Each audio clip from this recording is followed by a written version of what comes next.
In today's episode, guys, we're going to be looking at 7 specific running conditioning sessions for hockey.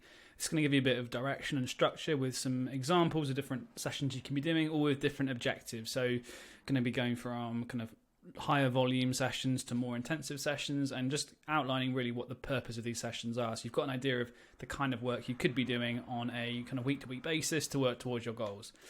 Before I do that, though, just remember that everything should be individualized and these are totally generic. So what's important to remember is that if you're not following a specific program that's been built for you based on assessment, then it's unlikely you're going to get the results that you would be able to get if you were following something that was a bit more structured and individualized for you. So just remember that as a caveat. However, one of the key things to remember when we're looking at conditioning more generally with hockey is that there's a few key problems that tend to crop up. The first one is generic training. So this is doing things like 5K runs, doing things like general workouts, circuits, that type of thing, hoping it's going to transfer to hockey. And 9 times out of 10 it doesn't work because, as I've always talked about, the body adapts to what you give it, and the more specific something is, the more likely it's going to impact that very thing. So if we're doing something which is reflective of the game demands, either physiologically, or movement specific, you're far more likely to have an impact on the pitch than if you're doing something which doesn't look like it, doesn't feel like it, and doesn't have the same sort of intensities or adaptations in the body. So that's the first kind of key problem I see. The second one is not having a plan. The number of times I speak to players who have got this ambitious goal of getting someone, I say, okay, cool, what's the plan? And they're like, I have no idea. So if you don't have a plan, again, it's unlikely you're going to get towards the outcome that you want. And then thirdly, there's no assessment, and that's probably the biggest of all. How can you know where you're going if you don't know where you're currently at? I say it's all the time, but it's like trying to navigate through a maze with a blindfold on. You would be seriously unlikely to get your way out of there because it's hard enough even if you can see where you're going.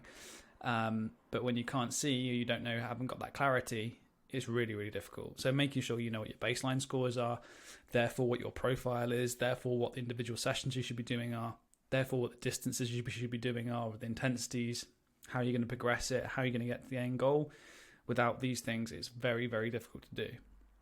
What that leads to ultimately is poor results because, again, you haven't got a plan that's structured. You get frustrated and demotivated because you're like, well, I'm working really hard. I've done this program for a long time and I'm just not seeing the results. Naturally, you're going to feel pretty frustrated by that. And that's where my job is to help people who are ambitious and have got these kind of really big, ambitious goals that they're working towards to kind of navigate through all this complexity, just to have this simplicity of knowing what your scores are, knowing what your profile is, knowing what kind of sessions you should be doing, knowing what your distances and intensities are, knowing how to progress it week to week, knowing how you're going to get towards that end goal as well. That's ultimately what I specialize in. So if you are interested, please message me and I'm very happy to give you some tips and to kind of talk about how I might be able to help you more in depth. So here are some different session examples. Just going to move myself over here. We've got 7 different session examples. What I've done is outlined what the objective is, what the format would look like, the type of intensities to aim for, the type of volumes to aim for, and the rest periods as well. So you've basically just got a few sessions here you can just crack on and get working with based on what your objectives are right now. So the most important thing of all, though, just to take a step back, is remembering what is the purpose of the session. Okay, so I'm going to move through from longer duration aerobic focused work to shorter duration anaerobic focused work across these 7 different examples. So the first one is a classical 3 minutes on, 3 minutes off, what you would call mass extensive interval, and your objective here is to increase your aerobic capacity. Now, the longer the interval, the more likely we're trying to get central adaptation, which is things like improved cardiac output, oxygen delivery to working tissue, increased capillarization, increased mitochondrial density, things like that. So we can effectively deliver more oxygen and get more aerobic energy from our bodies at these sorts of intensities. And this is a really good way of achieving that. Now, again, just to take one step back, when we say hockey specific, there's a few different ways that it is specific. One is that it looks like the sport. 2 is that physiologically it reflects the demands of the sport. This type of session is more the latter, where we're trying to reflect the physiological demand rather than trying to make it look like hockey. If you're running for 3 minutes in a straight line, clearly that doesn't look like hockey. You're never going to do that, but that's not the point. The point is that it's specific to the physiological demands So we're increasing our ability to deliver oxygen to those working tissues at the type of intensities you might experience throughout a game. So that's why this would be an effective means of doing that. This is more specific than doing something like a 5K run, because the intensity we're able to hit in a shorter interval is substantially higher, and that's going to be more reflective of the intensities that we're going to achieve in a game versus a steady state run, as an example. Again, there's nothing wrong with doing steady state runs, just as long as they're not the kind of core of what you're doing conditioning wise, because the game is repeat sprint focused, it's interval focused, it's intermittent. So just doing steady state makes no sense, because it is not reflective of what the game looks like. So this is more specific than a 5K run, based on the physiological demand. Now, the way you can do this is you can run for 3 minutes in a straight line, or on a hockey pitch, you can do this just kind of going back and forth for 3 minutes. Probably going to achieve a ballpark of about, well, it's going to depend. So I'm not going to give you a specific target to aim for, because everyone's going to be in different positions here. But, what you can do is just figure out, once you've done your 16 pitch length test, what kind of target you should be aiming for. And I'll give you some examples how to do that just now. So running speed wise, usually around the 90% mass score target. Again, one step back, mass score is the speed or the lowest speed at which your VO2 max is going to occur. You can achieve this through a 16 pitch length run, or a 30-15. There's two different options there for you.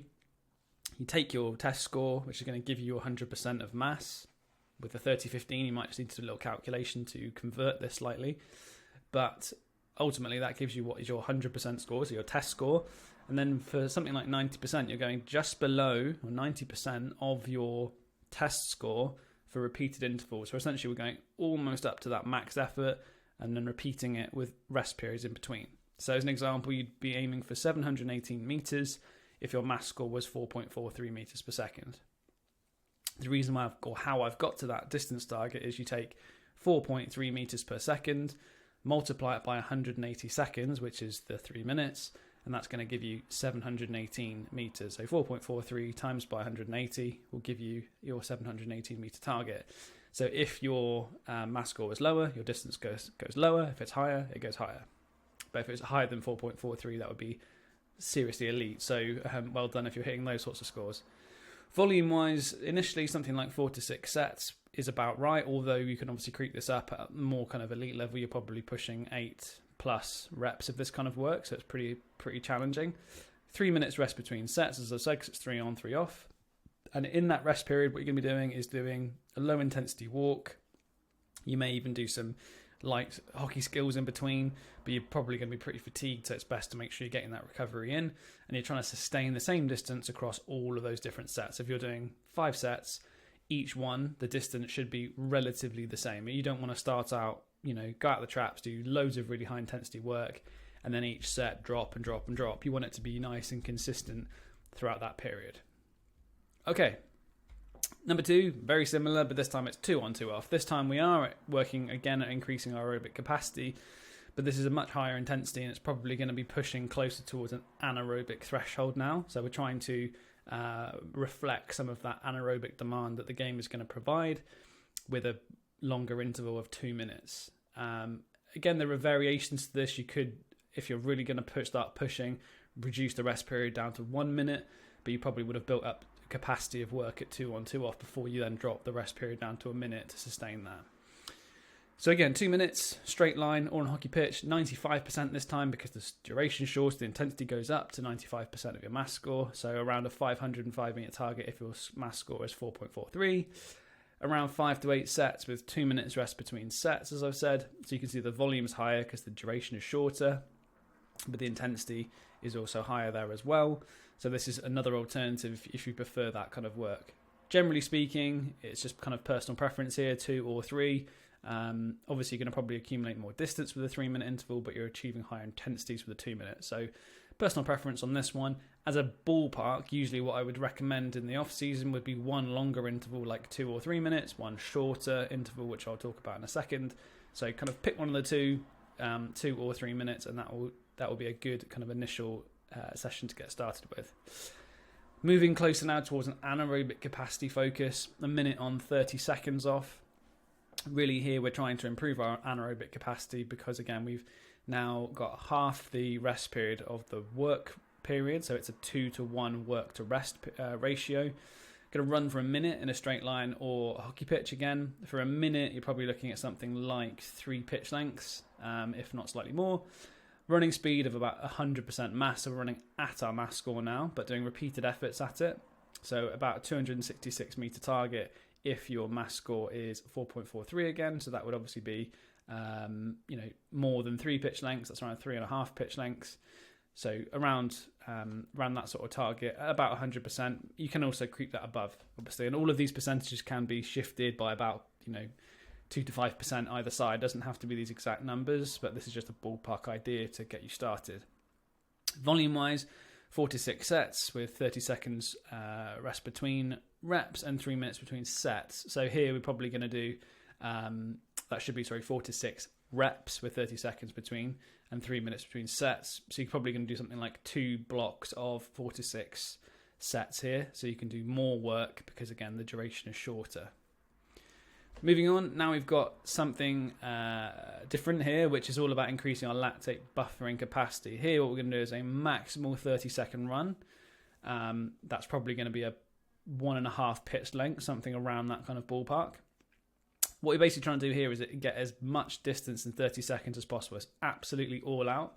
So it could be about 1.5 to 2 pitch lengths or around 200 meters. And what you're going to do then is rest for 10 minutes in between. Now, why is the rest period so long for this? The reason is that what we want is to allow, first of all, maximal intensity. This is absolutely flat out for 30 seconds. As you can imagine, this is very hard.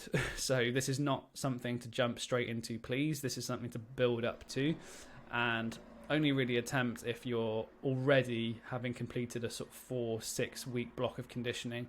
You've built up the aerobic capacity to recover between these big efforts. And now you're kind of moving on to more of an anaerobic focus. So please don't do this straight away, but this just gives you an idea of the type of work that you can do. In that 10-minute period, what's going to happen is your body's going to essentially accumulate lactate as your body's recovering from that big anaerobic effort for 30 seconds. And just to reiterate, it is flat out for 30 seconds, the biggest effort you can put in, which is why you can't keep repeating this. And in that 10-minute period, your body's going to accumulate lactate in the system, and your aerobic system is then going to flush out essentially that lactate through. I mean, that's not really what's happening in terms of a scientific sense, but just for simplicity, the language I'm using here is flush out the lactate using anaerobic system. And in that 10-minute period, that's what's happening. So we're basically improving our ability to get rid of that lactate so we can recover more quickly between big anaerobic efforts. And 3 or 4 sets maximally, really. I mean, to be honest, when you first do this, 1 or 2 is probably about right, just because you want to just get a big exposure to that type of intensity. And obviously the 10-minute rest period means that it could take quite a long time if you're doing multiple sets of this. So again, this is a way to improve lactate buffering capacity, max effort for 30 seconds, 10 minutes recovery in between. Next on, we've got, again, a slightly different focus. This is now what we'd call a short maximum aerobic speed interval, 15 on, 15 off. This is about improving our aerobic power. So this is now working above maximum aerobic speed for repeated efforts. And a really, really good way for particularly forwards, midfielders, but all positions in reality, to improve your ability to recover quickly between high intensity efforts. So this is now really focusing on a more specific element of hockey. And if we can make this a shuttle sprint, even more specific again, however, straight line is fine. And usually 15 seconds, you're probably looking at something like between half to 3/4 of a pitch length for 15 seconds. And you could also do that as a shuttle, which would be something like a half pitch length sprint out and back. Running speed wise, 115% of your mass score. So for example, 76 meters or 3/4 of a pitch length if your mass score was 4.43. Volume wise, 3 to 4 sets of 8 to 10 reps, 3 minutes recovery between sets. So what you would do there is do 15 on, 15 off for example, 8 repetitions, rest for 3 minutes, and then perform 2 more sets of that work again. So 8 reps, 3 minutes off, 8 reps, 3 minutes off, another 8 reps. That would be an example of 3 sets of 8 reps with 3 minutes between sets for 15 on, 15 off. And there's lots of different variables here in these different session types. Then we've got Again, a more intensive format again, where we're having a 2-to-1 work to rest ratio. This is now really tough work, and obviously it's the same format as the 30-15 intermittent fitness test. Very, very challenging work, but will make a huge impact on aerobic capacity in a pretty short period of time. But this is again something to build up to. And you can see as we've moved through, we've gone from longer, sort of lower intensity work to more and more and more intensive work. If you're going to progress this through, this is kind of the format that you would work through. You would go from longer, less intensive to shorter, more intensive work over the period of a number of weeks. So format-wise, you can do this as a straight line or a shuttle, 105% of your mass score. So this is going now faster than your mass speed. Again, not as fast as your 15-second interval because, again, the duration is longer, so you can't sustain it quite as much. Example here would be 140-meter target. That's about 1.5 pitch lengths if your mass score is 4.43 again. 4.43, again, I've just used as a kind of general number just to keep it consistent across all of these. But whatever your mass score is, obviously you can just calculate that based on that score. So just to go back one step again, to calculate your 16 pitch length score, you're going to take the time in seconds, the distance, 1462, and then you're going to divide it by your time in seconds. So, for example, what I've taken from, in this example, 4.43 is actually 5.5 minutes. So that would be 330 seconds. 1462 divided by 330 is 4.43. Just to give an example of how I've actually gone about calculating this. So you can do the same thing depending on your score. So for example, I'm just going to get my phone so I can quickly calculate this for you. If let's say your score was 7 minutes, 7 minutes would be 7 times 420. Okay, so 1462 divided by 420 would be 3.4. Okay, so you could again use the same calculation. 3.4 times by the time in seconds will give you the distance you're aiming for, and you could apply that to all of these different interval types. Volume wise on this one, 2 to 3 sets of 6 to 8 reps with 3 minutes rest between is about right, but obviously you can increase the volume as you go on, and more elite level, you're probably looking at 10 to 15 reps at this kind of work rather than 6 to 8. Lastly then, we've got repeat sprint ability intervals, which is kind of like the cherry on the top. This is the most specific form of conditioning because it's most reflective of game demand, where we have in the literature a repeat sprint interval being, again, around a sort of 5-second interval with less than 30 seconds recovery between, usually for around 6 subsequent bouts of work. So here we're trying to increase our anaerobic power and our repeatability of high intensity intervals. We're going to sprint for 5 seconds in a straight line, or again, make it even more specific, a shuttle sprint. The running speed is all out. It's 100% with a very short turnaround between of 25 seconds. And you're going to do 2 to 3 sets of 6 to 8 reps with 5 minutes rest between sets. You'll notice here I haven't got a mass score because it doesn't matter, because it's a maximal sprint score. You're just going maximally. And actually to calculate a high intensity interval at this sort of intensity from mass score isn't very accurate because it's not accounting for your maximal sprint speed score. So you'd actually need to use something called anaerobic speed reserve, which I have spoken about in other videos. For something like this, for the simplicity, you're just going to go max effort. Okay, so the most specific form of conditioning you could do would be a shuttle, high intensity, really short, max effort with a short turnaround in between, and doing that repeatedly with long rest periods between those blocks of work. So you're getting kind of like the replication of doing a kind of a cycle on the pitch, doing like let's say a 6 to 7 minute bout of work, coming off, resting for 5, going back on again. So this is where we get more and more specific. But again, you don't jump into this type of work straight away. This is the kind of thing to build to because, as you can see, the intensity is super, super high. It's more intense than a game.